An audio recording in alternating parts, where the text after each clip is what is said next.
Selamat malam, Shalom Bapak Ibu, Saudara sekalian. Malam ini kita sudah sampai pada akhir dari Kitab Raja-Raja. Yaitu kita akan mengambil kesimpulannya. Kitab Raja-Raja, dua Raja-Raja tepatnya itu hanya 6 sesi. Dan sebenarnya kitab satu Raja-Raja dan dua Raja-Raja itu satu sebenarnya, Kitab Raja-Raja. Nah, kita akan malam ini mengambil kesimpulannya bersama-sama ya. Nanti kita diskusikan. Kalau ada hal-hal yang perlu ditanyakan juga bisa. Oke, sebelum itu mari kita tundukkan kepala, mari kita berdoa. Bapa di surga, kami mengucap syukur kalau kami ada dalam persekutuan belajar firman bersama ini Tuhan, melalui online Bible Study. Biarlah melalui apa yang kami lakukan ini Tuhan berkenan, dan kami pun mengerti kebenaran, sehingga hidup kami diubahkan 100 kali, 60 kali, ada yang 30 kali. Terima kasih Bapa, Engkau berkati program ini sampai selama-lamanya. Berkati mulut hamba-Mu untuk menyampaikan kebenaran ini. Hanya di dalam nama Tuhan Yesus kami berdoa. Amin. Baik Bapak Ibu sekalian, malam ini adalah sesi ke-6. Kesimpulan dari kitab Raja-Raja. Jadi bukan satu Raja-Raja atau dua Raja-Raja, tapi kesimpulannya menyeluruh. Karena sebenarnya satu kitab Raja-Raja ya. Oke, kita lanjutkan dulu. Ya. Sebelumnya kita tentu ingat bahwa Tuhan pernah berjanji kepada Daud di dalam 2 Samuel pasalnya yang ke-7 dari ayat 1 sampai 17. Raja Daud kan menyatukan kerajaan Israel. Ini kalau saya tunjukkan di peta ya. Itu sebentar.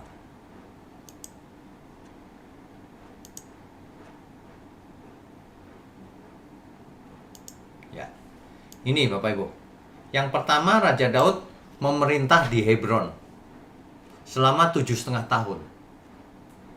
Kemudian dari Hebron ke Yerusalem selama 33 tahun. Jadi kalau di total sekitar 40 tahun pemerintahan Raja Daud. Nah, ketika memerintah di Yerusalem, kerajaan Israel bersatu padu, tidak terpecah-pecah, menjadi satu kerajaan. Ya, yang menyangkut ke-12 suku. Itu janji Tuhan kepada Daud bahwa melalui keturunan Daud maka janji kepada Abraham akan digenapi. Inilah sebuah janji yang mesianik. Artinya melalui keturunan Daud akan lahir Sang Mesias. Makanya kalau kita baca di Perjanjian Baru, siapakah Mesias itu? Disebut anak Daud. Anak itu maksudnya bukan anak langsung dari Daud, keturunan konteksnya. Saya ingatkan ya Bapak Ibu Saudara, kalau baca Alkitab itu jangan letterless. Jangan harafiah menurut hurufnya. Tapi harus konteksnya, maksudnya apa. Dan ini berlaku tidak hanya Alkitab, buku, majalah, mass media, apapun. Perhatikan konteksnya. Karena manusia berkomunikasi itu tidak selalu harafiah. Memakai gaya bahasa, hiperbola, personifikasi, kiasan, perumpamaan, dan lain-lain. Nah, demikian kalau kita baca Alkitab juga kita harus tahu ya, janji mesianik. Artinya Mesias lahir dari keturunan Daud. Nah, nanti dibaca dari ayat 1 sampai 17 ya. Di ayat 16-nya saja itu begini.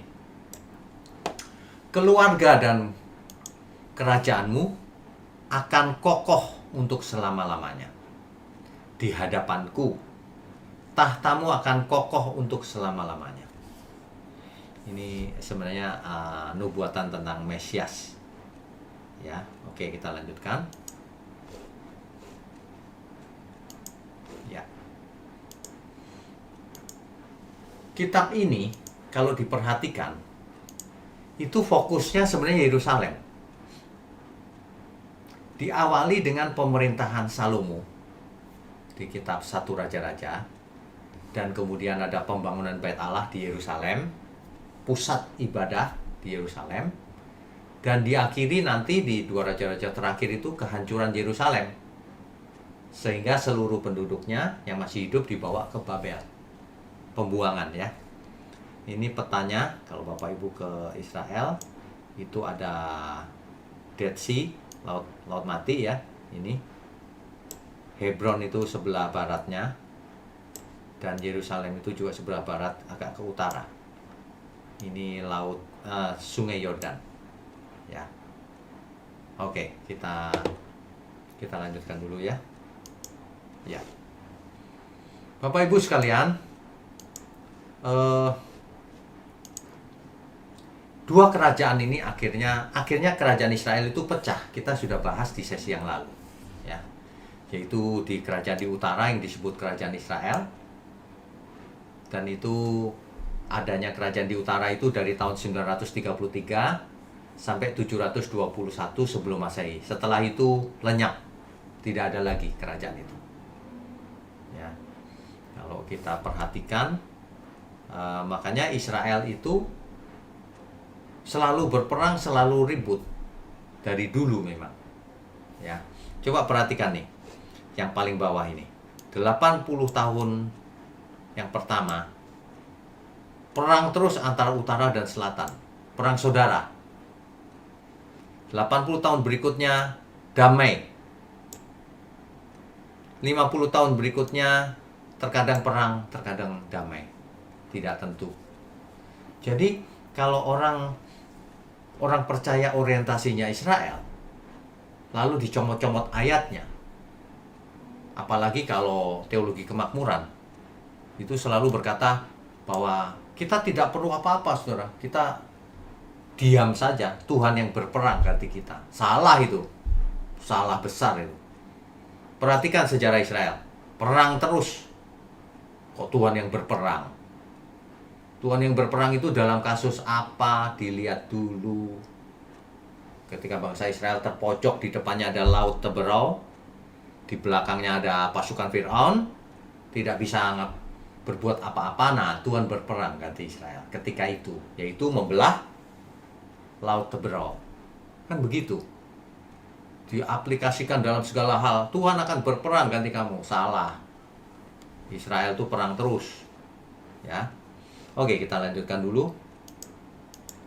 Ya.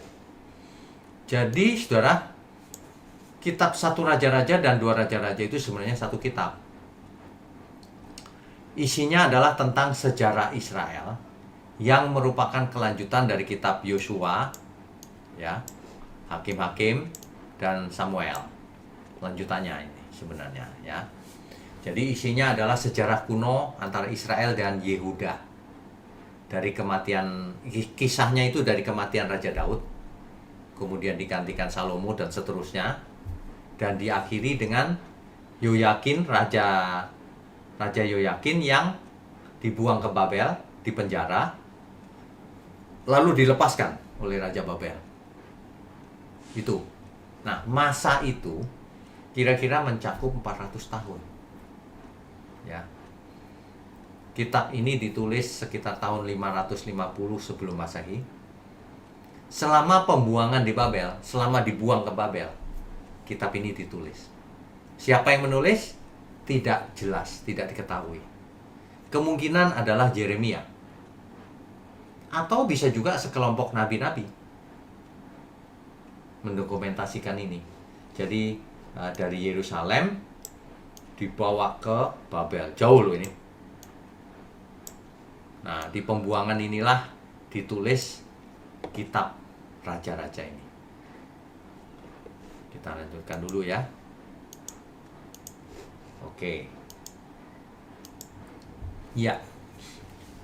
Lukisan ini membuat ilustrasi ya. Ilustrasinya bagaimana dahulu Yerusalem dengan temboknya hancur, dibakar, dihancurkan, dan semua dibawa ke Babel, diasingkan, dibuang ke Babel, seluruh yang masih hidup. Banyak juga yang dibunuh tentunya ya. Nah, betapa tragisnya, saudara. Bangsa ini dikeluarkan dari Mesir, dari perbudakan di Mesir, diberi tanah pusaka oleh Tuhan, yaitu Kanaan, tapi kemudian malah terusir. Ya, tragis loh. Yerusalem yang ada bait Allah hancur lebur. Bait Allahnya juga hancur. Waduh. Oke, kita teruskan dulu ya. Ya. Jadi kitab Raja-Raja, yaitu 1 Raja-Raja dan 2 Raja-Raja, adalah narasi sejarah. Terpisahnya kerajaan Israel menjadi 2. 1 di utara, 1 di selatan. Yang di utara namanya kerajaan Israel, mencakup 10 suku. Yang di selatan namanya kerajaan Yehuda. Nah, mencakup 2 suku. Ya. Suku Benyamin dan Yehuda. Tapi suku Benyamin sangat kecil jumlahnya, sehingga seringkali hanya disebut Yehuda saja. Begitu ya. Dan akhirnya semuanya tidak ada lagi. Yang di utara semua dibuang ke Asyur. Ya. Yang di selatan dibuang ke Babel. Dikalahkan semua. Ini kisah sangat tragis. Oke, kita lanjutkan lagi. Ya. Jadi garis besarnya kitab 1 Raja-Raja itu begini, Bapak Ibu. Nanti kalau Bapak Ibu Saudara baca ya, baca aja ini 1 Raja-Raja 1 ayat 1 sampai 11 dan ayat 43. Nah, sampai pasal 11 ayat 43. Jadi 11 pasal yang pertama itu cerita tentang Salomo yang menjadi raja menggantikan Daud karena Daud mati. Kemudian Salomo minta hikmat, dan Salomo dihadapkan pada ujian pertama itu 2 perempuan yang rebutan bayi. Nah, ya, Salomo bisa memecahkannya persoalan itu dengan baik, dengan hikmat. Jadi ia minta hikmat kepada Tuhan. Sebab hikmat lah yang penting. Kalau harta itu nomor 2 atau nomor berapa, yang paling penting hikmat, saudara. Ya, hikmat Salomo terkenal. Tidak ada raja yang seperti dia. Hikmatnya yang paling besar adalah Salomo. Ya. Nah, Salomo lah yang membangun bait Allah yang pertama. Ya.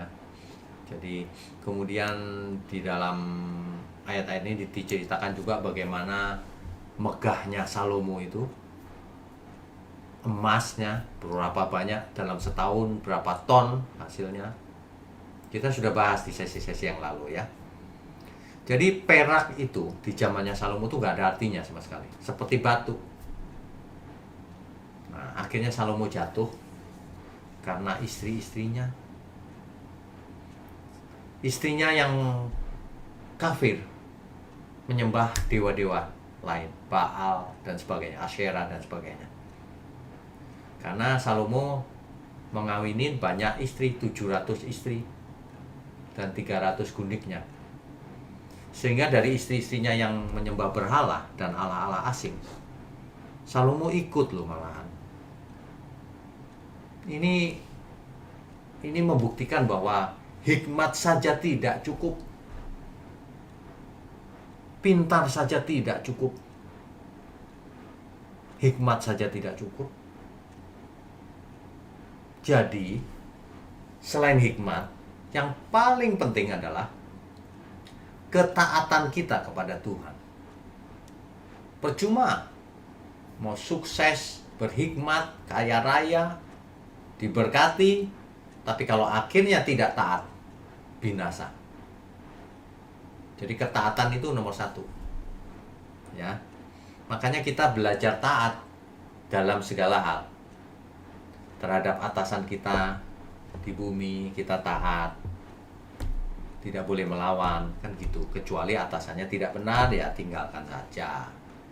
Kan begitu, tapi tidak boleh melawan. Harus taat. Oke. Yang berikutnya, ya masih garis besarnya kitab 1 Raja-Raja. Di pasal 12 ayat 1 sampai pasal 22 ayat 53, isinya adalah pemberontakan suku-suku di utara.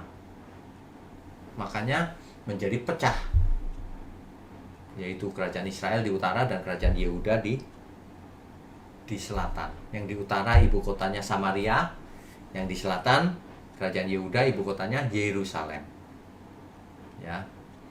Selain itu dikisahkan bagaimana pelayanan Nabi Elia. Kita sudah bahas di sesi yang lalu bahwa di kerajaan utara itu dipimpin oleh raja-raja yang jahat. Bapak Ibu sekalian, di kerajaan di utara yang disebut kerajaan Israel, itu seluruh rajanya itu jahat di mata Tuhan, menyembah berhala, dewa-dewa, semuanya yang di utara. Mungkin itu sebabnya juga akhirnya dibuang ke Asyur dan akhirnya nggak balik lagi, hilang. Mungkin kawin campur dan sebagainya gitu, saudara. Ya, jadi yang di utara tidak ada raja yang baik. Nah, yang di selatan ada yang baik. Contohnya Hizkia, Yosia, dan beberapa yang lain. Tapi karena ketika Yosia dan Hizkia itu mati, digantikan raja yang lain, jahat lagi. Akhirnya nggak bisa balik. Akhirnya pada titik tidak balik, dibuang juga ke Babel seluruhnya. Nah, pelayanan Nabi Elia kita sudah bahas. Dia seorang diri menentang 450 nabi-nabi Baal. Dan terbukti bahwa Allah Israel lah yang benar. Sehingga seluruh nabi-nabi Baal itu dibunuh oleh Elia. Dibinasakan. Ya. Oke, lanjutannya. Nah, dua raja-raja. Kalau dua raja-raja dimulai dengan pelayanan Elisa. Ya. Bagaimana Elisa mengadakan mujizat, tentu saja karena karunia Tuhan, 2 kali lipat dibanding Elia. Lebih banyak mujizat yang dilakukan Elisa daripada Elia. Ya, itu dibaca nanti 2 Raja-Raja 1 ayat 1 sampai pasal 17 ayat 41. Dan akhirnya Israel dibuang ke Asyur. Ya. Meskipun Israel telah menyaksikan mujizat-mujizat yang dilakukan oleh Elisa, tetapi bangsa itu memalingkan mukanya dari Tuhan. Akhirnya dibuang ke Asyur, kan gitu. Nah, kerajaan di utara akhirnya orang-orang bangsa asing dikirim Asyur untuk menduduki situ. Ya. Nah, Samaria dihancurkan. Mungkin itu juga yang menjadi latar belakang kenapa orang Yahudi tidak suka sama Samaria. Karena di Samaria penduduk aslinya kan sudah dibuang ke Asyur, tidak balik. Yang datang ke situ kebanyakan bangsa-bangsa asing. Akhirnya disebut orang Samaria. Ya. Oke. Pembuangan ke Asyur ini adalah akhir dari kerajaan utara. Dan orang-orangnya tidak pernah kembali dari pembuangan. Dari sejak itu kerajaan yang di utara lenyap. Tidak kembali dari pembuangan, ya. Oke. Berikutnya 2 Raja-Raja 18 pasal 18 ayat 1 sampai pasal 25 ayat 30. Itu mengisahkan tentang raja-raja Yehuda. Yang akhirnya Yehuda pun, kerajaan Yehuda dan orang-orangnya dibuang ke Babel. Di kerajaan utara yang telah hancur, para nabi juga bernubuat yang sama tentang Yehuda. Ya.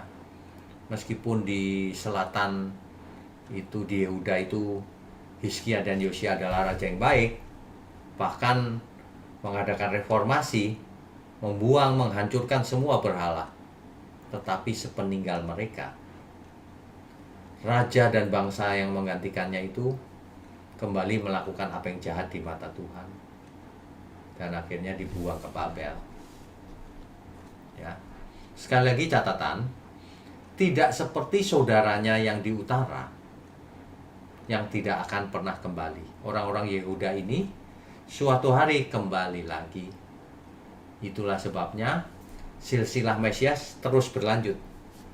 Karena Yehuda kembali lagi nanti suatu hari. Ya, nanti kita bahas di sesi-sesi mendatang kembalinya itu. Oke, soal ayat-ayat yang penting dari dua raja-raja ini adalah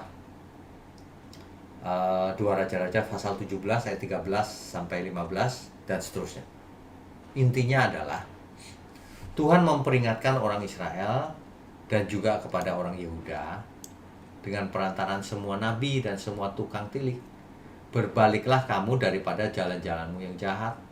Artinya disuruh bertobat, suruh taat mengikuti perintah dan ketetapan Tuhan yang sudah diajarkan oleh Musa. Kan begitu harusnya. Mereka malah melanggar semuanya, menyembah ilah-ilah lain, bahkan mempersembahkan anak sebagai korban bakaran kepada dewa Molok. Waduh, ini kacau, saudara. Makanya ini adalah intinya. Tetapi mereka tidak mau mendengarkan. Bangsa itu nggak mau dengar, tegar tengkuk. Ya, jadi akhirnya, ya itu tadi yang kita tahu, akhirnya dibuang. Ya, oke, kita lanjutkan dulu. Ya, ayat 16 dan 17-nya. Dijelaskan di situ mereka telah meninggalkan segala perintah Tuhan Allah mereka dan telah membuat dua lembu tuangan. Satu ditaruh di utara di kota Dan, satu lagi ditaruh di selatan yaitu di kota Betel. Ya. Nah, mereka membuat patung Asyera, menyembah segenap tentara langit, beribadah kepada Baal. Mereka menjadi seperti orang Kanaan. Yang lebih parah lagi, mereka mempersembahkan anak-anaknya sebagai korban dalam api dan melakukan tenung dan telaah dan memperbudak diri dengan melakukan yang jahat di mata Tuhan, sehingga mereka menimbulkan sakit hatinya Tuhan. Akhirnya ini, saudara, dari Yerusalem dibuang ke Babel. Ya, jauh sekali ini. Jadi oke, kita lanjutkan. Ya, ini adalah tabel daripada kerajaan di utara dan di selatan. Jadi ini sebentar, saya ganti warnanya dulu. Ya, ini, saudara, dari tahun 1000 sebelum Masehi itu Saul menjadi raja yang pertama di Israel sekitar tahun 1050. Kemudian sejak 1010 Daud juga menjadi raja dan Salomo 970. Itu kerajaan yang bersatu, yang belum pecah. Dari situ pecah menjadi dua. Yang pertama Yehuda di selatan. Nah, ini raja-rajanya. Oh ya, yang ditebalin ini, saudara, ini raja yang baik yang ditebalin. Asa, Yosafat, Hizkia, Yosia. Ya, ini tabelnya raja-raja. Sampai yang terakhir adalah Sedekia. Sehingga dibuat akhirnya Yerusalem dihancurkan di tahun 586 sebelum Masehi tentunya. Ya, ini kerajaan Yehuda yang di selatan. Nah, kalau kerajaan Israel yang di utara itu dimulai dari Yerobeam terjemahannya ya, terus sampai akhirnya Hosea yang terakhir, Hosea. Karena Asyur menghancurkan Samaria di tahun 722. Ya. Setelah tahun ini kerajaan di utara lenyap setelah tahun 586. Kerajaan di selatan lenyap setelah tahun 722. Tidak ada lagi. Oke, kita lanjutkan. Ya.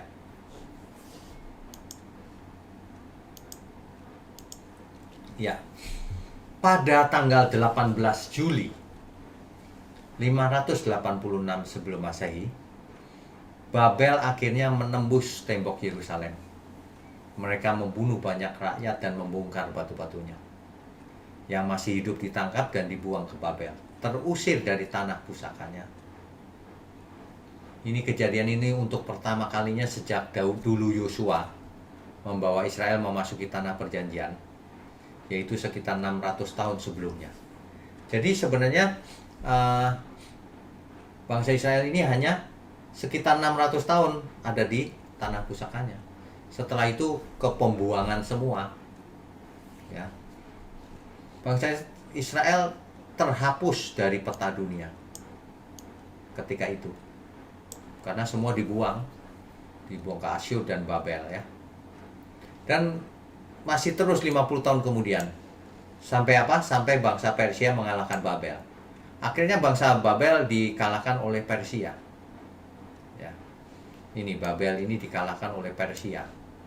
Sehingga Israel akhirnya dibebaskan, boleh pulang ke tanah pusakanya.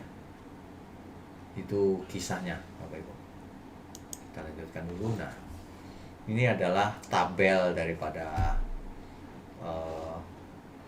raja-raja. Ini adalah yang di utara, ya. Ini adalah yang di selatan, gitu ya.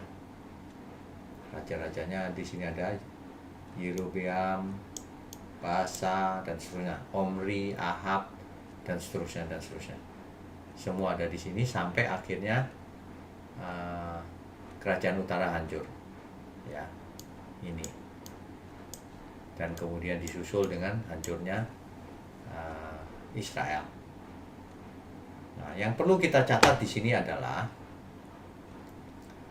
selama terjadi kisah raja-raja ini, itu ada beberapa nabi yang terkenal. Ini yang pertama Elia, yang kedua Elisa, nanti ada Jonah itu Yunus ya, ada Amos, ada di selatan ada Nabi Mika, ada Nabi Yesaya, ada Nahum, ini nabi-nabi di selatan nih. Yeremia, Obadiah, Yehezkiel dan seterusnya ya. Nah, kalau yang di selatan itu ada Hosea, Nabi Hosea. Oke, kita lanjutkan. Nah, kalau demikian bagaimana janji Tuhan? Tuhan kan berjanji bahwa kerajaan Daud akan selama-lamanya. Janji mesianiknya bagaimana? Dibuang ke Babel. Nah, tentu saja Tuhan mengizinkan semuanya itu, tapi Tuhan tidak meninggalkan janjinya. Ya. Ke depan kita akan melihat banyak sekali, oh ternyata begitu gitu. Nah, ini adalah ringkasan juga dari silsilahnya raja-raja Israel dan raja-raja Yehuda. Ya. Yang biru ini Saul, Daud, Salomo. Ini adalah kerajaan yang masih bersatu. Kemudian yang ini Yerobeam, itu raja pertamanya di utara. Ya, Yerobeam ini yang di utara, kerajaan Israel. Ini yang merah nih warnanya. Kalau yang hijau Rehobeam ini, itu adalah kerajaan di selatan, Yehuda, kerajaan Yehuda. Nah, jadi yang hijau ini adalah silsilahnya kerajaan Yehuda. Dari sinilah Mesias akan lahir, silsilahnya. Oke, kita lanjutkan. Ya, ini contohnya. Jadi dari Daud, ini Daud, kemudian dengan Batseba melahirkan Salomo. Salomo digantikan Rehobeam. Nah, terus berlanjut. Rehobeam terus diganti Abiyah, Asa, Yosafat, Yoram dan seterusnya dan seterusnya dan seterusnya. Nanti kalau kita telusuri terus, akhirnya sampai pada Yusuf dan Maria. Nah, itulah yang penggenapan dari janji Tuhan kepada Abraham. Lahirnya Sang Mesias. bahwa keturunan perempuan itu akan meremukkan kepala si ular. Nah inilah begitu ya. Jadi Rabu depan kita akan masuk ke kitab Tawarik. Kitab Tawarik sebenarnya isinya hampir sama dengan kitab Raja-Raja. Nah, jadi saling melengkapi. Gitu ya. Saya lagi mau lihat apakah kitab Tawarik ini satu sesi saja atau 2 sesi. Ya, nanti kita bahas di Rabu depan. Nah, sekarang kita tarik hikmatnya saja kalau kita mengerti sejarah Israel seperti begini. Israel adalah umat pilihan. Yang memilih adalah Tuhan sendiri. Supaya apa? Supaya jadi anak Allah harusnya. Tapi Israel ini tegar tengkuk. Jadi ketika perbudakan di Mesir kan dikeluarkan. Keluar dari Mesir. Dipimpin, diberi Taurat, dijanjikan tanah pusaka, disertai mujizat, berbagai macam mujizat yang luar biasa. Ya. Mujizatnya banyak sekali gitu. Tuhan bela umat pilihannya ini. Tapi dengan catatan, nanti kalau sudah sampai ke tanah pusaka, kamu jangan lupa melakukan perintah yang Tuhan ajarkan sejak di Sinai, yaitu Taurat. Jangan kamu melanggar. Contohnya 10 firman Tuhan. Ya kan? Jangan kau langgar. Kan begitu harusnya ya. Jadi kita harus belajar nih. Israel ini dipilih sampai ke tanah pusaka, tanah perjanjian. Mereka malah menjadi seperti orang Kanaan. Sehingga akhirnya Tuhan marah, sakit hati. Kerajaannya pecah menjadi 2, bahkan dihancurkan, dibuang ke pembuangan. Begitu, saudara. Ya. Nah, apa hikmat yang bisa kita tarik? Sama, saat ini kita mau memilih taat kepada Tuhan atau tidak? Sama. Ya. Jadi jangan sampai kita tegar tengkuk. Tuhan mengasihi kita. Kita lebih parah lagi kalau sampai tegar tengkuk. Karena Mesias sudah mati untuk kita. Menebus dosa-dosa kita. Jadi kalau kita masih tidak taat, menyakitkan hati Tuhan, ya pantas binasa memang. Makanya di zaman sekarang harusnya kita lebih enak dibanding dulu. Kita sudah mengerti ada Alkitab yang lengkap. Ya. Kesalahan-kesalahan yang dilakukan Israel kita bisa baca, kita bisa belajar dari sejarah. Salahnya kok itu terus gitu. Tapi jangan heran, memangnya orang zaman sekarang tidak seperti itu, tegar tengkuk. Sama bentuknya saja beda. Kalau dahulu Israel menyembah di Kanaan menyembah Baal, Asitoret, Moloch, dan lain-lain. Hari ini orang menyembah Mamon, menyembah dirinya sendiri, sombong, jahat. Sama aja sebenarnya, bentuknya saja yang beda. Kita punya pilihan, mau binasa atau mau selamat. Jangan seperti Israel. Israel itu sebagai contoh bahwa kalau mereka salah, binasa. Demikian juga kita. Jadi saudara, jangan cuma punya hikmat. Yang lebih penting adalah kita harus taat sampai mati. Jangan pernah buat dosa lagi. Amin. Baik, kita lanjutkan dengan tanya jawab. Kalau ada yang mau raise hand silakan. Ada ya? Baik. Bu Kristina, silakan di-unmute. Salam Pak Wesnyo. Saya mau tanya, sekarang itu kalau lokasinya Babel itu sekarang itu negara di mana Pak? Kira-kira Pak? Irak. Kalau lihat dari lokasi.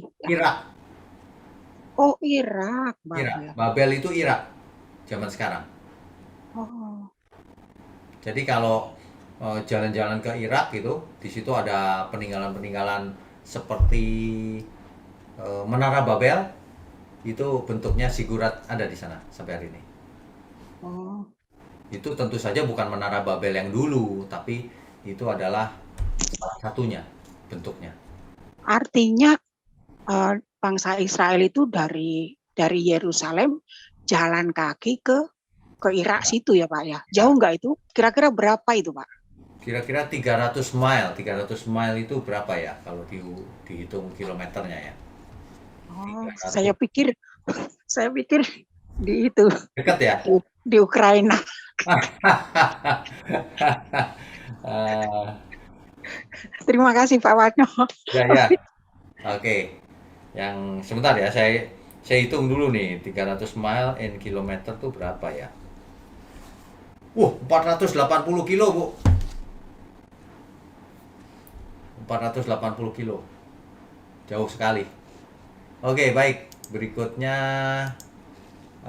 Bu Meme, silakan.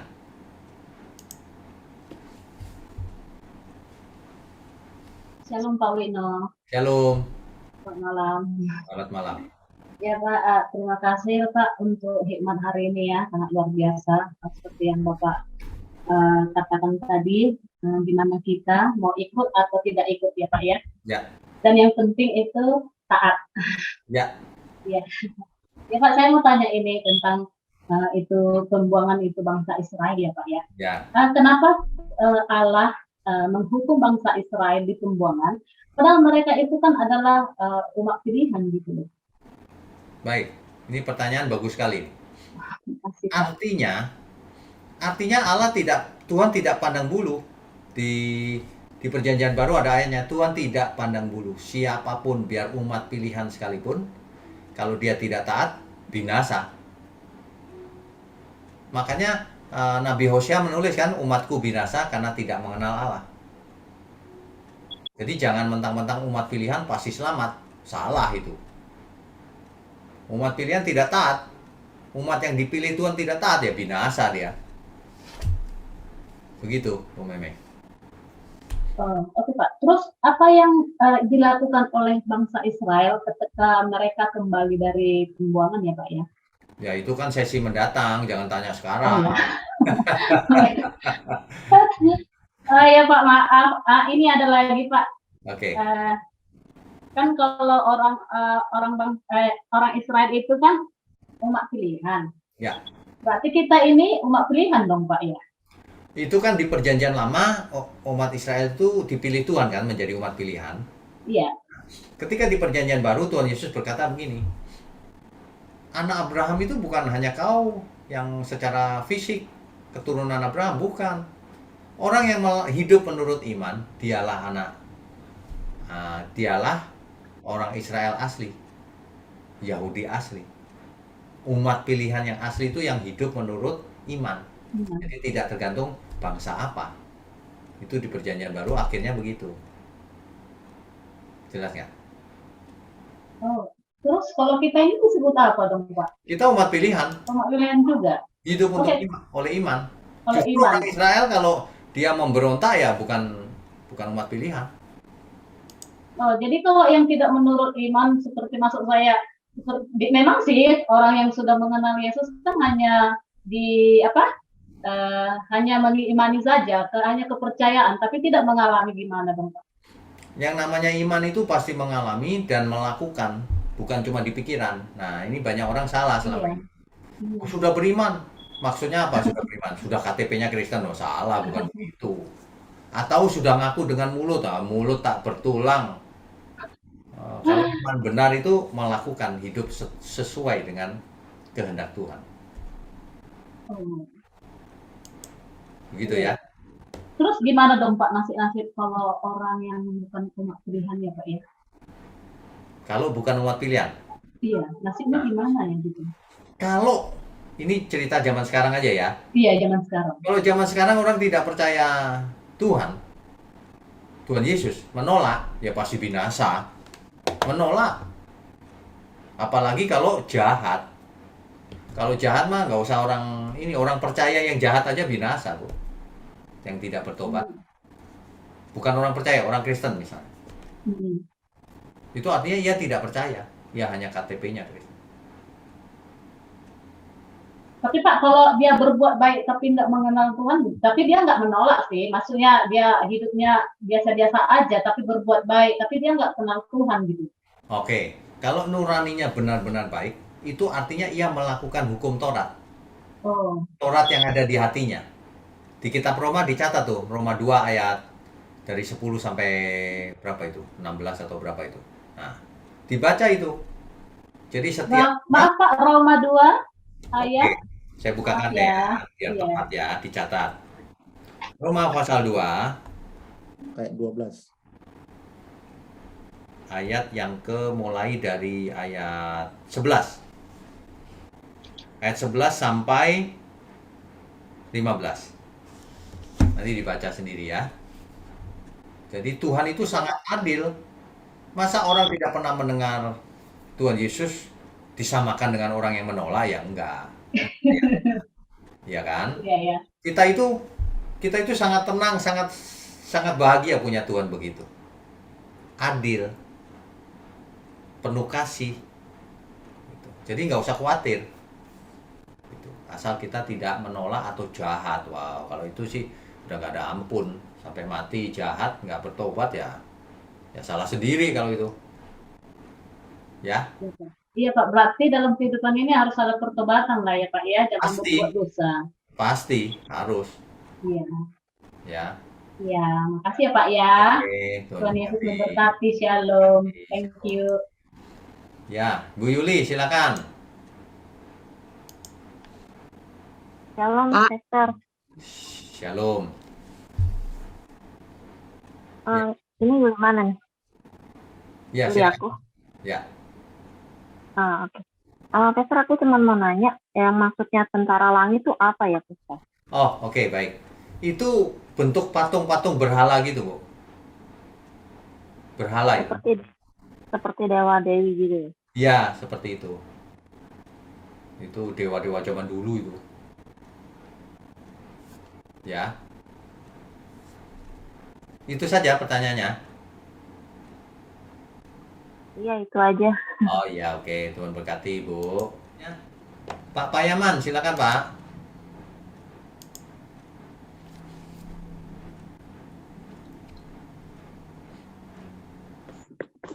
Shalom, selamat malam Pak, selamat Selamat tahun baru untuk semua peserta. Tahun baru juga. Kalau kita lihat tadi kehancuran Israel ini sebetulnya nyaris terhapus dari peta bumi lah kalau dilihat ya. Ya. Di utara Raja Asur, kemudian di selatan oleh Raja Babel. Ya. Lalu setelah 70 tahun kembali ke Israel lagi. Ya. Kembalikan. Tapi setelah tahun 70 oleh Raja Titus, Israel dihancurkan juga. Ya. Nyaris dihapus dari peta bumi. Ya. Dan pihak-pihak lain memang ada upaya-upaya demikian. Apalagi seperti peristiwa yang di Jerman, yang 6 juta ditembak dengan gas karbon monoksida. Holocaust. Jadi kadang-kadang sedih juga kita pikir Pak ya. Artinya yang dilakukan oleh Israel ini satu pihak, nyaris hapus. Ya. Padahal sebetulnya penyertaan Tuhan itu luar biasa. Jadi ada sesuatu hal dalam pikiran kita itu begitu ya kira-kira gitu Pak ya. Nah, terus setelah 1948 kembali lagi Ya. Israel yang diaspora ke Israel dan deklarasi kemerdekaannya. Nah, kemudian Israel sekarang ini hanya tinggal 2 suku, Yehuda dan Lewi kalau nggak salah Pak ya. Karena yang 10 di utara udah Nggak jelas, Pak. Sudah. nggak jelas Pak. Hmm.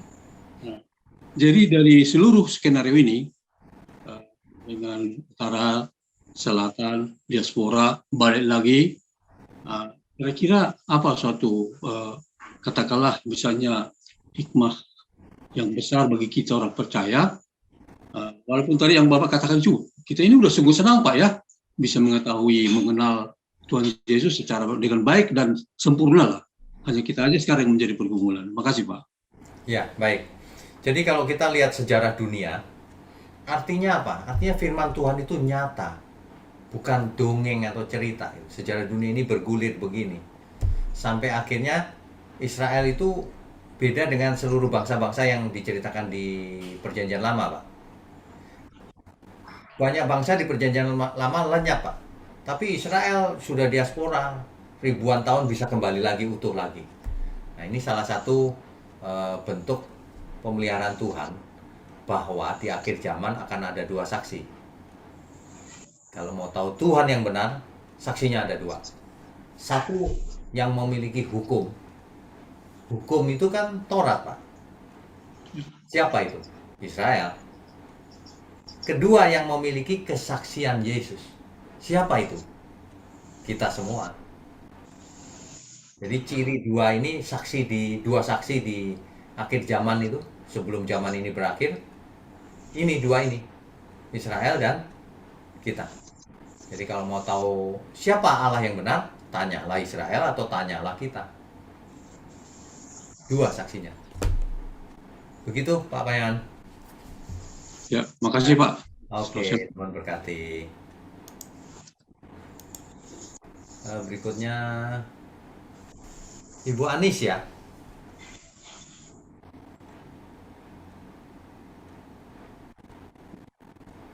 Ibu Anis. Iya, betul Ibu Anis. Selamat tahun baru Pak Wikyo. Selamat tahun baru. Ya, silakan Bu.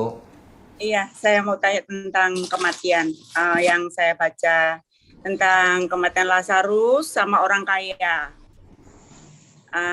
Kalau dari situ, tolong dikoreksi Pak ya. Jadi orang kaya ini bisa melihat Lazarus ada di pangkuan Abraham. Begitu, kemudian dia minta untuk supaya dia tidak menderita seperti itu. Apakah orang yang meninggal itu berarti apa?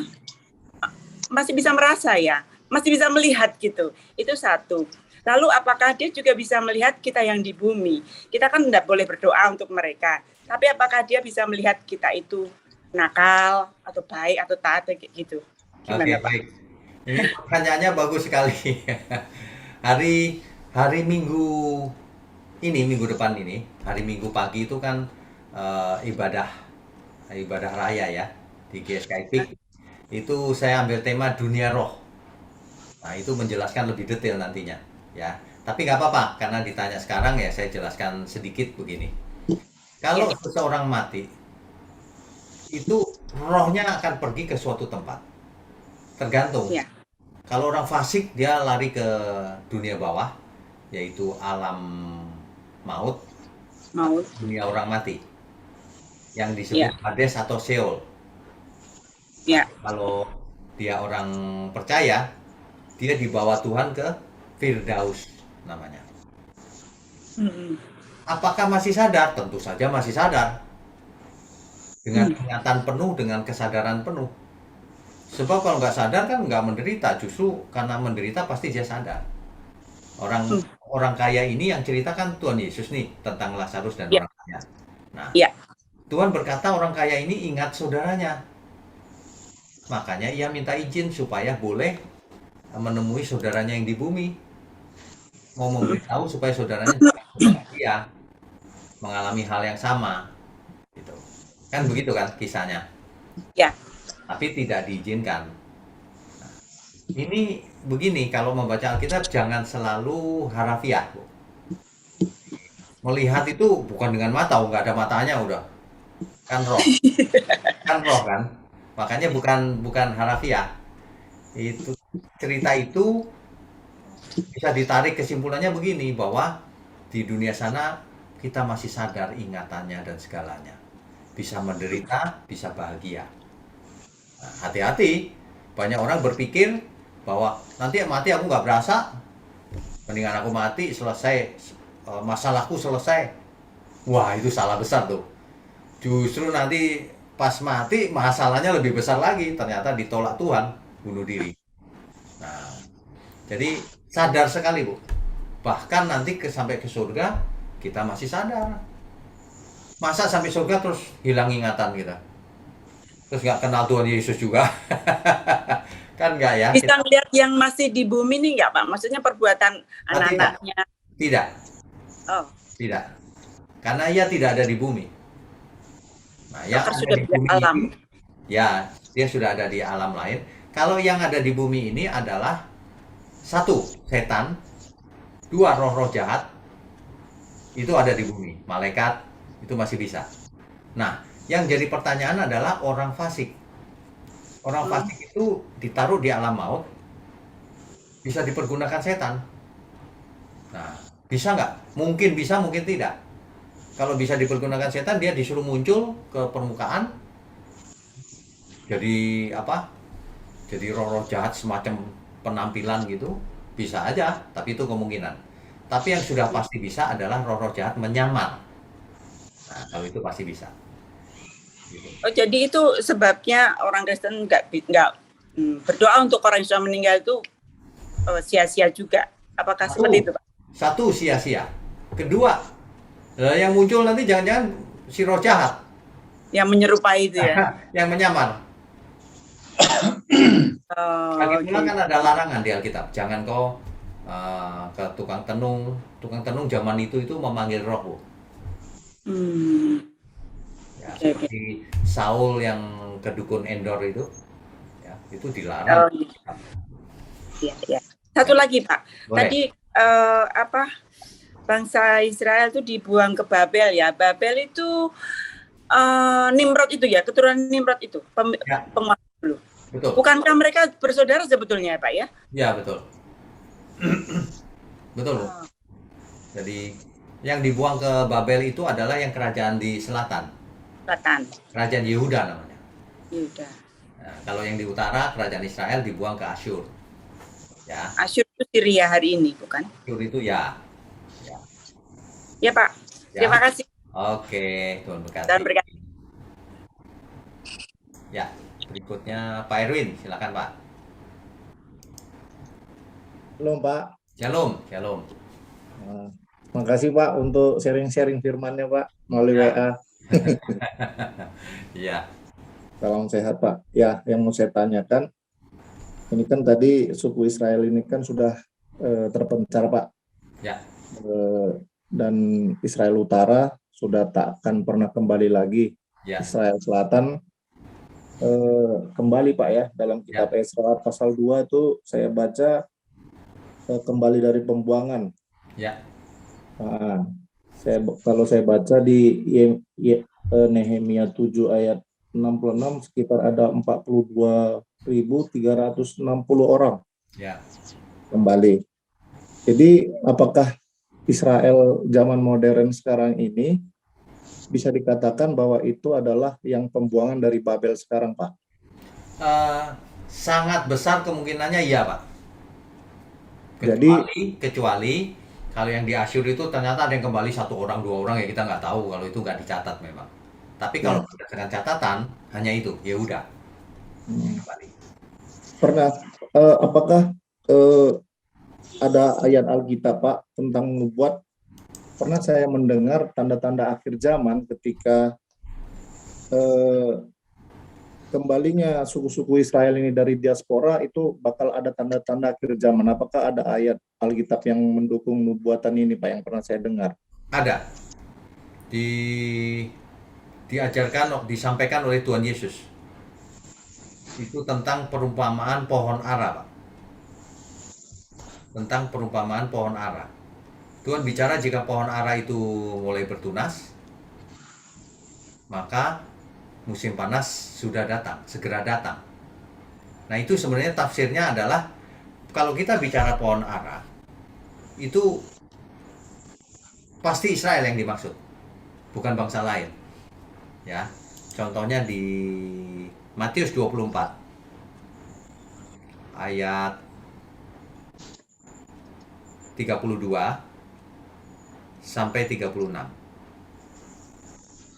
Ya. Tariklah pelajaran dari perumpamaan tentang pohon ara. Apabila ranting-rantingnya melembut dan mulai bertunas, kamu tahu bahwa musim panas sudah dekat. Nah, gitu. Demikian juga jika kamu melihat semuanya ini, ketahuilah bahwa waktunya sudah dekat, sudah diambang pintu. gitu Pak. Jadi itu antara lain. Oke Pak.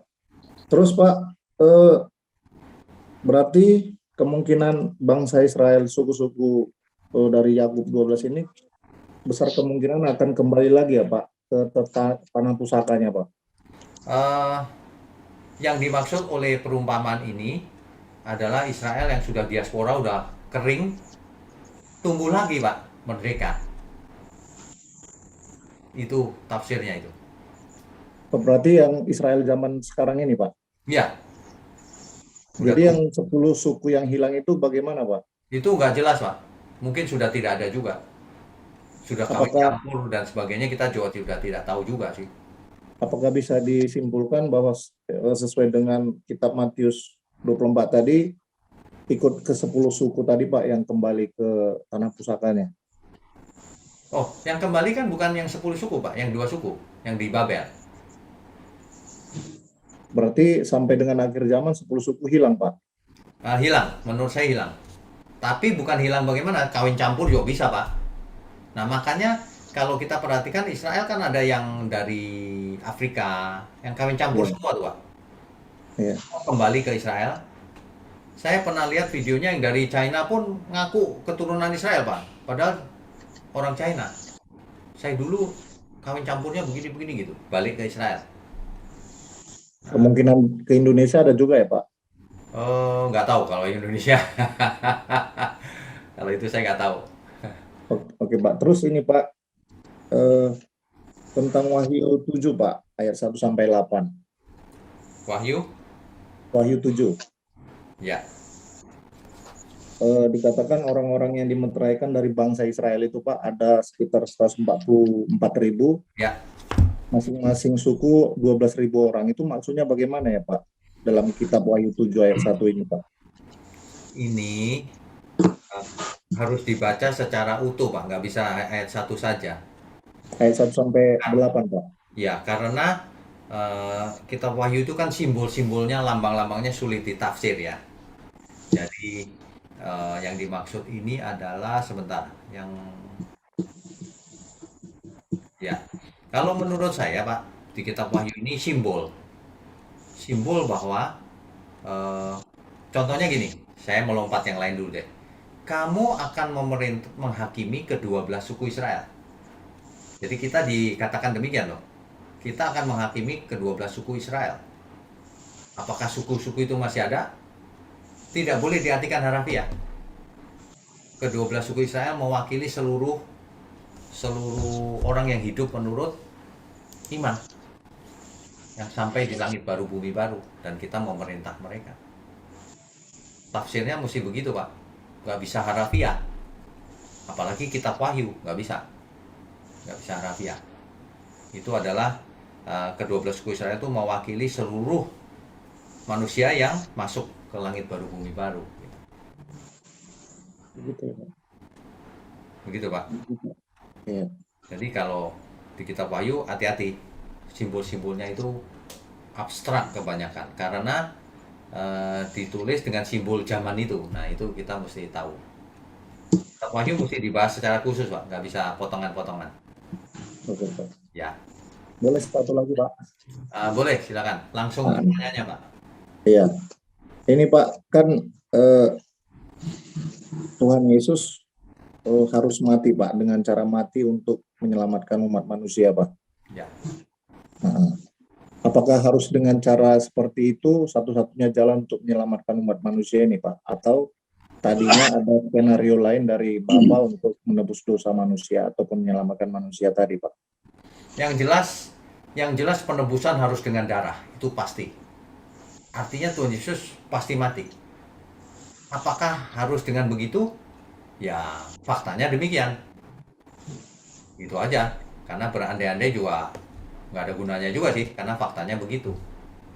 Seandainya ada orang yang bertanya sama saya begini, seandainya Yudas tidak berkhianat bagaimana Pak? Nggak ada masalah. Itu semua orang sedang mencari kelemahan untuk membunuh Yesus ketika itu. Semua orang. Pasti akhirnya juga akan sampai ke salib. Seandainya, namanya juga berandai-andai kan.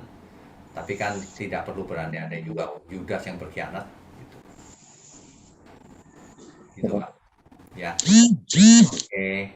Terima kasih Pak Ya. Wimo penjelasannya. Tuhan Yesus Terima kasih, memberkati Pak. Pak. Ya, yo. Salam sehat Pak. Salam sehat. Ya, Pak. Silakan Pak Mulyono. Langsung pertanyaannya ya Pak. Kalau bisa yang konteks hari ini kalau bisa. Ya, silakan. Ya, tapi saya ingat dengan pertanyaannya Bu Retno tadi, Pak. Itu menggelitik sekali Apa itu? akan pertanyaan saya yang lalu mengenai alam maut itu, Pak. Oh iya ya. Waktu di perjanjian lama itu kan semua masuk alam maut kan, Pak, baik orang yang baik maupun orang yang jahat. Betul. Itu mengalami siksaan nggak, Pak? Apa cuma karantina, Pak? Itu sebenarnya penjara, Pak. Di penjara di sana. Jadi di penjara itu pasti situasinya nggak enak. Nah, seperti kisah orang kaya itu yang diceritakan Tuhan Yesus itu, nggak enak di sana, Pak. Yang kita tidak bisa tahu pasti adalah kalau orang benar, Abraham, apakah sama? Nggak enak juga. Nah, menurut saya sih tidak ya. Menurut saya tidak. Cuma tempatnya masih di alam maut, di Hades maksudnya, di Sheol, gitu. Ya, oke. Terus ini pertanyaannya, Pak, mengenai raja-raja ini sebelum bangsa Israel mau memilih raja itu kan memang Tuhan nggak menginginkan kan, Pak? Ya. Sebenarnya awalnya kan gitu. Ya. Tapi memang pada akhirnya kan bubar juga, Pak. Itu memang rencana Tuhan gitu ya, Pak? Enggak juga. Rencana Tuhan tidak begitu. Rencana Tuhan ya udah boleh pakai raja, tapi jangan melanggar firman-Ku ya gitu. Nah, Tuhan tidak menginginkan raja-raja itu seperti itu. Tapi karena seperti itu ya dibubarin sama Tuhan. Tapi Tuhan punya rencana lain. Nanti akan kembali. Rencana semula itu selalu Yehuda. Gitu. Meskipun awalnya Tuhan nggak berkehendak, tapi setelah ada realitanya seperti itu ya nggak apa-apa gitu ya Pak? Nggak apa-apa, asal. Nah, ada asalnya Pak. Ya sudah diberi. Tapi ingat, jangan melanggar firman. Jangan melanggar hukum yang ditentukan sebelumnya. Nah, kalau kita bicara hukum saat itu ya Taurat. Jangan ada Allah lain, kan gitu salah satunya. Nah itu. Oke Pak, satu lagi Pak, saya waktu itu masuknya kan dari Yosua Pak. Pak Wikyo nyarani saya untuk lihat mulai dari Kejadian. Ya betul. Nah saya sudah habis Kejadian ini mau masuk Keluaran Pak. Oh luar biasa. Nah, sekarang saya mau ngebut juga. Ya, Terus saya mau tanya Pak, itu kan disebutkan Paulus itu dari suku Benyamin kan Pak? Ya. Nah dia kan ahli Taurat kan? Ya, orang Farisi ya. Padahal ahli Taurat itu mestinya kan dari Lewi semua ya Pak ya? Atau enggak waktu zamannya Tuhan Yesus ahli Tauratnya? Zamannya Tuhan Yesus kan semua orang yang bisa belajar Taurat itu boleh belajar Pak. Siapapun. Tidak harus Lewi. Lewi kan imam. Iya. Kalau belajar Taurat semua. Semua Pak. Perhatikan Rasul Paulus dari suku Benyamin. Dia kembali dari pembuangan, kan kerajaan Yehuda itu 2 suku Pak, Yehuda dan Benyamin. Ya.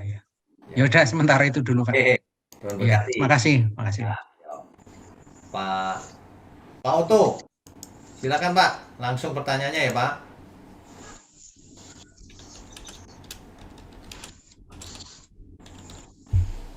Ya Pak, silakan. Di unmute dulu Pak. Selamat malam Pak. Selamat malam. Tuhan Yesus memberkati. Kita ini sangat bersyukur Pak ya, karena kita mengenal Elohim Yahweh kita, yaitu Yesus Kristus sendiri. Dan saya juga sangat bersyukur dengan apa yang Elohim Yahweh kita sudah berbuat banyak yang terbaik untuk kita. Tetapi kita ini jangan menjadi Kristen yang ritual, tetapi Kristen yang berbuat. Ya. Berbuat dan bersaksi. Berbuat dan bersaksi. Walaupun di mana saja kita ini harus bersaksi. Kalau tidak bersaksi kita ini hancur, Pak. Ya, betul. Hancur. Jadi selama ini juga saya hanya melakukan itu. Apapun yang terjadi saya harus bersaksi bahwasanya Elohim Yahweh itu Allah kebenaran. Walaupun kepada mereka yang hanya melaksanakan keritualan, saya mengatakan ritual karena mereka itu hanya bisa mendengar tapi mereka tidak mau berbuat keluar. Ya. Kepada yang sesama aja nggak bisa, apalagi keluar. Nah, kita harus berbuat kepada yang keluar. Nah, saya hanya meminta Pak, meminta atau memohon kepada Bapak, saya boleh Pak dikirimkan dari kitab Kejadian sampai sekarang ini, tapi pakai flash disk Pak. Flash disk itu karena komputer saya agak rusak, boleh kata rusak. Saya mau buka itu nanti pakai flash disk, nanti masuk ke TV.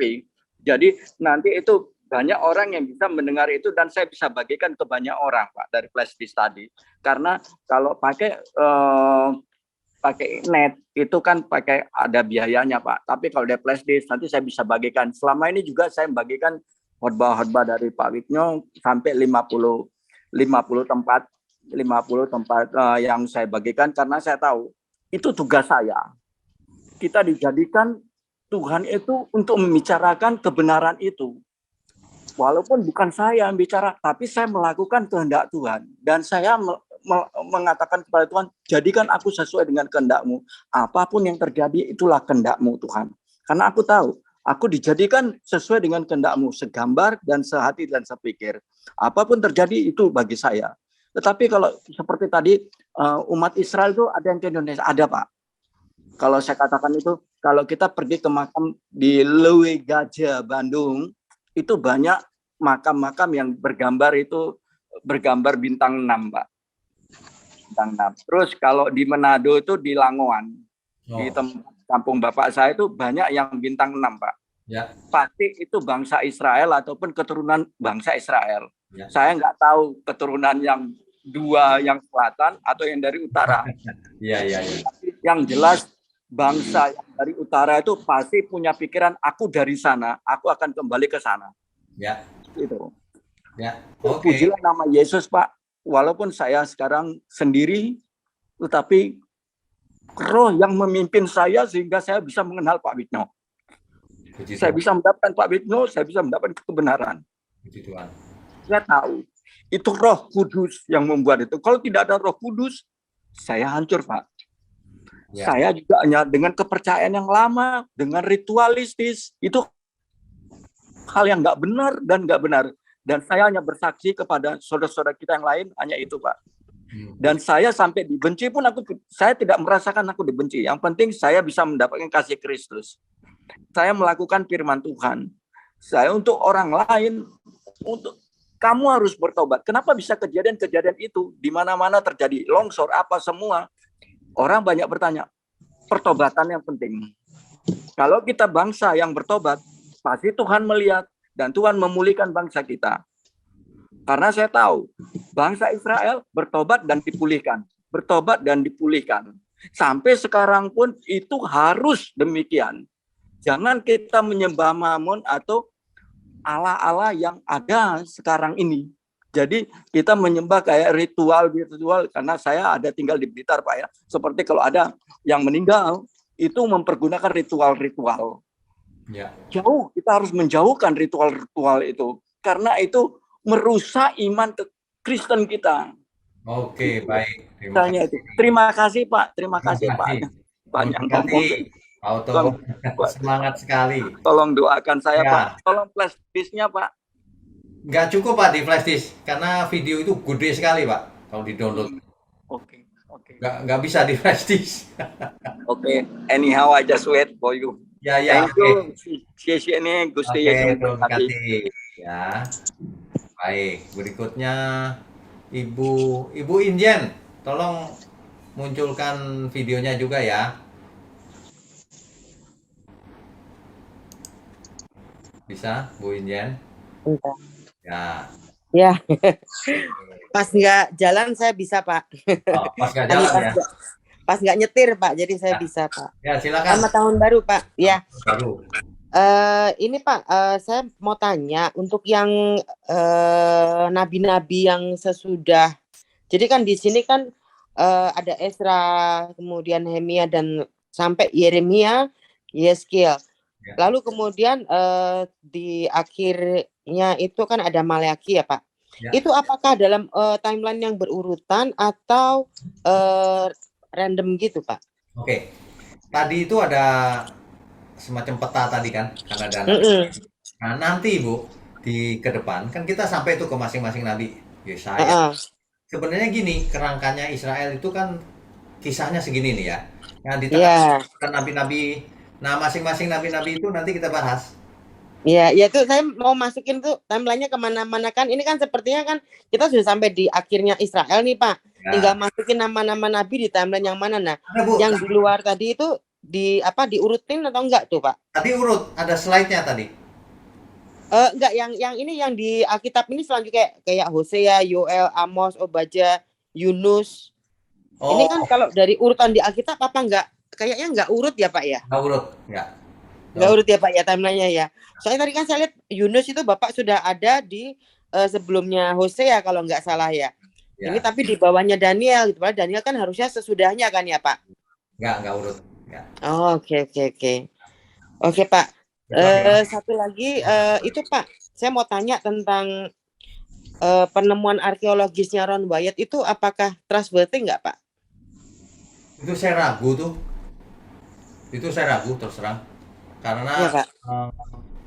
Karena tidak ada faktanya, Bu. Karena kalau yang contoh sederhana ya, contoh sederhana. Kalau memang ada tabut perjanjian di bawahnya ya itu salah satunya. Ya, pasti dibongkar dong sama Israel, pasti dimasukkan museum, itu kan sangat berharga. Ada yang bongkar, nggak ada yang apa? Ya itu sih nggak benar Bu. Kalau yang itu Pak, Sodom dan Gomora, terus kemudian Mount Sinai itu segala macam itu trustworthy nggak Pak? Ada kemungkinan benar, tapi nggak bisa. Tapi yang terakhir itu saya juga ragu sih Pak. Ya. Yang terakhir memang saya juga ragu, tapi yang itu kayaknya sepertinya benar gitu ya Pak ya. Kalau yang Sodom Gomora ada kemungkinan benar. Ya, karena ada itu kan Pak, sulfurnya itu ya Pak. Betul. Dan sulfurnya itu tegak lurus gitu loh. Ini agak aneh. Ya, dan tidak ada di dunia ini ditemukan sulfur yang 98 sampai 100% soalnya. Betul. Terus kalau yang Mount Sinai itu juga dia kalau dari pemetaannya dan penemuan altar-altarnya itu sepertinya juga benar. Jadi bukan yang Saint Catherine yang sekarang itu loh Pak. Ya betul. Ada kemungkinan benar juga Bu. Kita tidak bisa pastikan itu benar 100%, enggak juga, tapi kemungkinan benar mungkin saja. Gitu. Karena ini kan bagi kita nih ya, ini menarik karena jadi itu tuh real banget gitu loh Pak. Alkitab itu real dan ini membuat kita tuh jadi menguatkan gitu loh Pak. Kalau kita gambar rutenya ya keluar melalui Saint Catherine bisa, tapi melalui yang penemuan itu bisa juga ternyata. Jadi yang mana kita tidak tahu. Kita tidak tahu. Tapi itu justru bagus Bu. Kalau kita tidak tahu itu justru bagus. Misalnya kubur Yesus yang ini atau yang itu kan ada dua tuh kemungkinannya. Nah, justru bagus kalau tahu satu-satunya nanti dikeramatkan sama orang. Iya betul Pak. Gitu. Betul Pak. Ya. Oke Pak, thank you Pak. Oke, Tuhan berkati. Terima kasih Pak. Oke, berikutnya Pak Stanley ya. Stanley Iskandar. Silakan Pak. Ya, saya pakai HP. Ya, Pak. Shalom. Langsung pertanyaannya Pak, waktunya sudah mepet. Ya, ini dengan tema yang dibagikan ini, saya mau tanya tentang ini aja Pak. Yang janji Tuhan kepada Daud bahwa kerajaan Daud tidak akan ada salahnya gitu kan. Tapi kenyataannya kan sekarang kerajaan Daud udah nggak ada. Tapi kalau saya melihatnya apakah mungkin yang dimaksud ini bendera Israel yang sekarang kan memakai lambang bintang Daud Pak. Jadi kemungkinan itu yang kalau menurut saya ini benar apa nggak tahu ya. Jadi mungkin itu yang Tuhan maksud, kerajaan Daud tidak akan musnah sampai saat ini. Memang berbentuk kerajaan yang enggak, tapi lambang Daud kan tetap dipakai oleh bangsa Israel. Apakah itu yang dimaksud Pak? Bukan itu Pak yang dimaksud. Yang dimaksud ini adalah menuju kepada Mesias Pak. Kerajaan Tuhan Yesus di langit baru, bumi baru itu selama-lamanya. Jadi mesianik. Ini mesianik, janji mesianik. Jadi makanya ketika zamannya Tuhan Yesus kan Mesias itu siapa? Anak Daud jawabannya. Yang akan mendirikan kerajaan kekal. Dia disebut Bapa yang kekal dan seterusnya kan gitu Pak. Jadi ini fokusnya ini adalah keselamatan yang dijanjikan Tuhan. Berkat yang melalui keturunan Abraham. Nah, persisnya melalui jalur Daud. gitu. Yehuda, gitu Pak. Sama ini Pak, tadi kan kita udah bahas, Bapak jelaskan nabi-nabi orang-orang pilihan Tuhan dari Daud sampai Salomo dan selanjutnya. Tapi akhirnya di ujung-ujung kehidupannya mereka menyimpang gitu Pak ya, karena Salomo dipengaruhi istri-istrinya. Jadi kalau yang saya dapat dari cerita ini, Tuhan pertama memilih seseorang, misalnya Saul Pak, kan dipilih untuk menjadi raja, tapi akhirnya di tengah jalan dia menyimpang, tetap Tuhan singkirkan ya Pak ya. Ya, sama Pak. Kita sekarang juga sama. Kita diberi kesempatan menjadi umat pilihan. Tapi kalau kita menyimpang, buang Pak, pasti. Karena Alkitab menulis dengan sangat eksplisit. Kalau cabang yang asli saja dibuang Tuhan kalau tidak berbuah, apalagi kamu cangkokan. Nah, kan gitu kan? Yang asli itu Israel, yang cangkokan itu kita. Ya Pak, betul. Saya setuju. Kata kuncinya adalah taat dan setia ya Pak. Yes, betul. Oke Pak, baik itu saja. Terima kasih Pak. Terima kasih Pak. Terima kasih. Ya. Pak Niko ya, silakan. Ya, terima kasih Pak Wignya. Selamat malam. Sedikit memberikan informasi terkait suku-suku bangsa Israel, apakah ada di Indonesia? Ternyata ada, Pak. Ada ya? Jadi ini terbukti secara otentik bahwa di tanah Papua merupakan salah satu keturunan dari suku Benyamin. Kebetulan saya punya teman, itu saudaranya itu namanya Pak Andi Atabu, berkunjung ke Israel, kemudian sakit, diteliti darahnya, ternyata keturunan dari suku Benyamin. Meninggal, nggak bisa dibawa balik ke Indonesia, Pak. Ditahan di Israel. Ya, terus yang kedua Pak Dolpi Solosa. Jadi berbeda marga. Jadi penyebaran suku bangsa Israel ini ternyata juga sampai ke tanah air yang tercinta kita ini, mendapatkan rahmat dari Tuhan.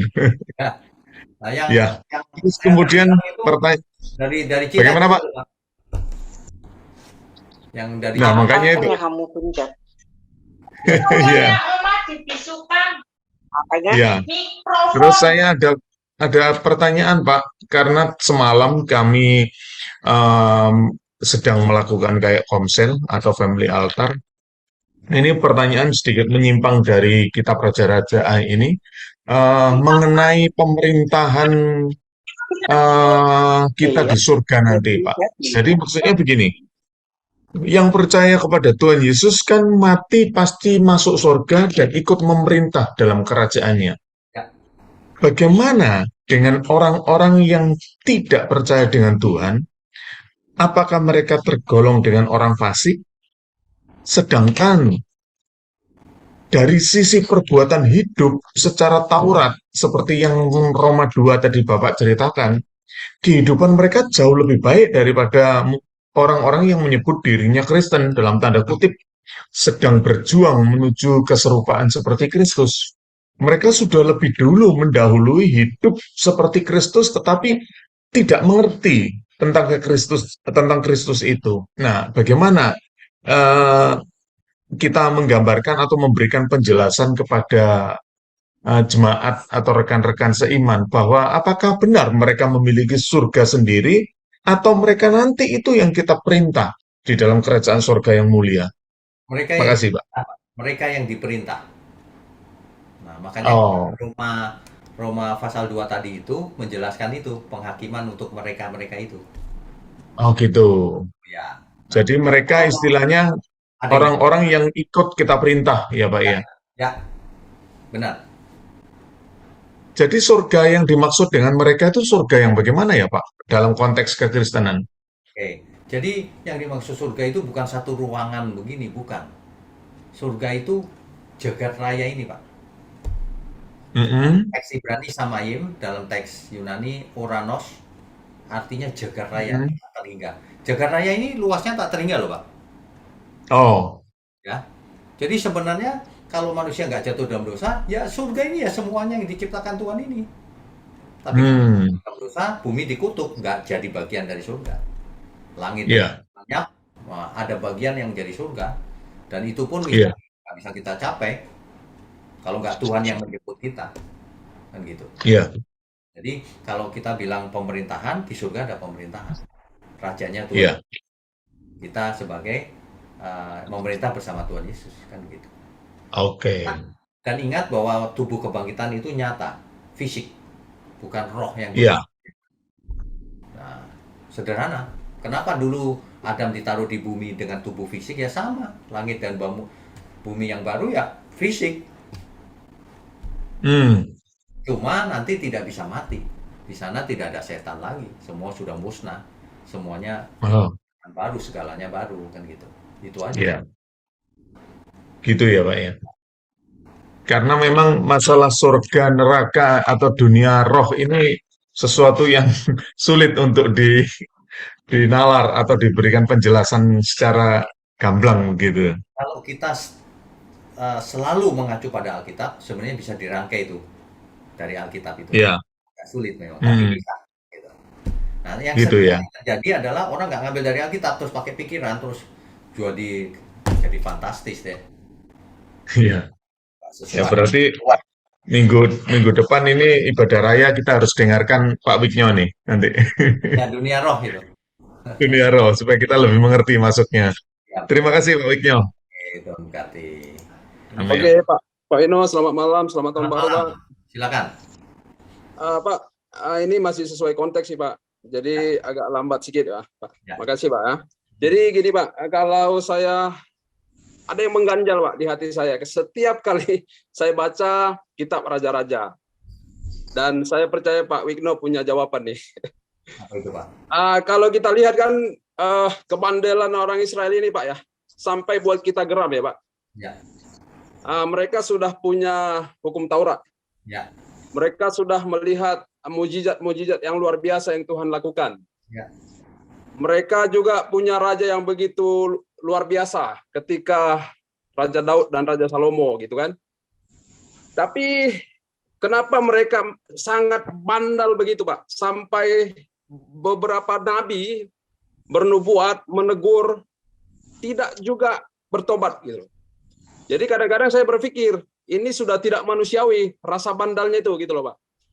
Jadi kadang-kadang saya berpikir apakah ini kuasa dari kutuk seperti yang Nabi Nathan ya, kalau nggak salah yang sampaikan ke Daud oleh karena perbuatan dia yang salah, atau memang karena Tuhan Yesus sebagai Mesias belum datang, Pak? Oke, baik. Terima kasih, Pak. Oke, pertanyaannya jelas nih. Sebenarnya keadaan itu sama dengan hari ini. Kalau kita perhatikan manusia hari ini, kita nggak usah ngomong di luar Kristen ya, orang Kristen. Kenapa sih masih bandel? Suka selingkuh, suka tidak jujur, malas. Masih sama aja dengan orang dunia. Sebagian ada yang begitu. Padahal sudah tahu, sudah mendengar, Tuhan Yesus mati untuk kita, dan seterusnya. Kenapa kira-kira? Ya itu tadi, natur dosa manusia itu. Balik lagi, hikmat saja tidak cukup. Ketaatan nomor satu. Apakah kita taat sama Tuhan atau tidak gitu. Jadi sama, bangsa Israel zaman dulu sama umat pilihan sekarang sama aja. Taat apa enggak? Banyak orang tidak taat tuh. Kalau jadi Kristen nggak usah fanatik lah gitu loh. Kan sama aja tuh, pakai pikiran sendiri. Dulu juga begitu, sama. Bahkan Taurat sempat dilupakan kan? Sempat dilupakan tuh, ketemu lagi kan bukunya. Baru raja itu sedih mengoyakkan pakaiannya. Kenapa bangsa ini ternyata tidak sesuai Taurat? Nah, Tauratnya dilupakan. Gitu. Nah, kemungkinannya yaitu karena mereka mau hidup kedagingan seperti bangsa Kanaan. Jadi orang sekarang juga begitu. Kenapa korupsi? Kenapa begini? Mau enak, mau kedagingan. Gitu. Sama aja, Pak. Cuma sekarang juga begitu. Buadel. Tegar tengkuk. Begitu ya, Pak? Oke, Pak. Oke, Pak. Oke. Terima kasih, Pak. Tuhan berkati. Intinya adalah semuanya tergantung respon kita. Kalau Tuhan memberikan anugerahnya pada kita, bagaimana kita meresponi anugerah Tuhan. Sebagian orang berkata, nggak usah diresponi, sudah selamat kita. Gitu. Sebagian lagi bicara nggak apa-apa berbuat dosa. Anugerah Tuhan luar biasa, pasti kamu diampuni. Sebagian lagi sudah Kristen pasti selamat, sekali selamat tetap selamat. Dan berbagai alasan lain lah.